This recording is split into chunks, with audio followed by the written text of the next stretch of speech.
واقع طرقات مرير يؤرق مستعمليها، شبكات معبدة شبيهة بقطع الجبن الفاخر لكثافة حفرها وعمقها، وضيق وازدحام في أخرى، صنع من فن السياقة مشقة، هذا إلى جانب ما تكلفه صيانة السيارات من مصاريف غير منتظرة.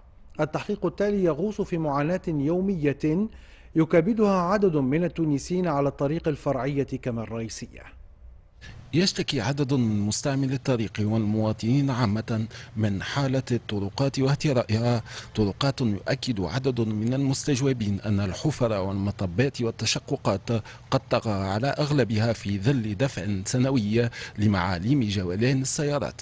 صيانة منعدمة أو منقوصة قد تؤدي لخسائر مالية لعرباتهم لدى عدد مستعمل الطريق. وتشوف الطريق معناها حالته حالة يرثى لها، معناها مش دارين نحن على الدولة الفلوس اللي تاخذ بها من السيارات، الفينيات والتواكس والواحد اللي قاعد نثقل على المواطن الكل، منين قاعده وين قاعده تمشي. وضع كياسات ما يعجبش، كياسات كلها حفر وكلها فهمنا، لا كل يعني قلت عليك تمشي في بيس ماكش في تمشي في قياس، نخسروا في خسائر كبيره في الانتروتيان نتاع فهمنا لا الكراهه. الطريق تشوفوا له حالته سيئه جدا، كير الحفر نخلصوا في التاكسوية في التاكس في الاوراق وهيك تشوف الطريق ما مش طريق هذا. كرهب هذه الشارع عمرها 5 سنين، توك تشوف تقول عمرها 20 سنه من الحفر، تهرب من الحفره تجي في حفره. فينيا تخلص والكياسات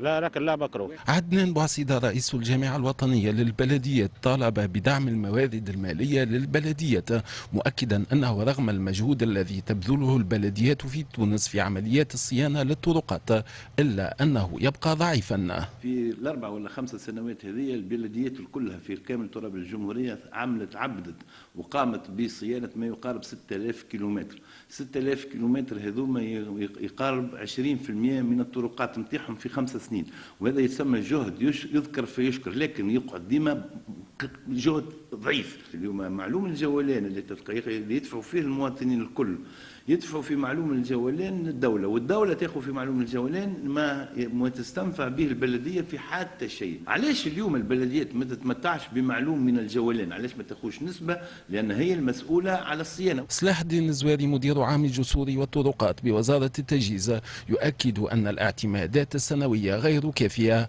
وأن هناك ترشيدا على مستوى التدخلات، مذكرا ما لدور الوزارة في هذا السياق من تدخل عميق ودوري على مستوى الصيانة، من مسح للحواشي وجهر للمنشآت المائية وصيانة العلامات المرورية وإصلاح الحفر وغيره من تدخل عاجل وحيني. يتم تخصيص اعتمادات تقدر ب 250 مليون دينار لصيانة الطرقات هذه الكل والمسالك، منها تقريبا 50 مليون دينار لفايدة المسالك لصيانتها على مدى السنة. بالنسبة للاعتمادات هذه السنوية هي غير كافية أكيد، لأنه ما عندنا أكيد فيها ترشيد لاستعمالها، لكن عندنا حسب الاستراتيجية معناها أنه التدخلات متاعنا فيها إمكانية أنه تستوعب أكثر من الاعتمادات هذه. قرابة 400 مليون دينار هي طلبات الملحة باش يتم تدخل معناها في كل المجال المخصص لوزارة التجهيز. هذا يؤكد الزواري أن في تونس ما يقارب 20,000 كيلومترا من الطرقات المصنفة وطنيا وجهويا ومحليا راجعة بالنظر لوزارة التجهيز، وشبكة من المسالك تقدر ب28,000 كيلومتر من المسالك المعبدة والمهيئة، وأن صيانة كل هذه المسالك ترجع بالنظر إلى وزارة التجهيز.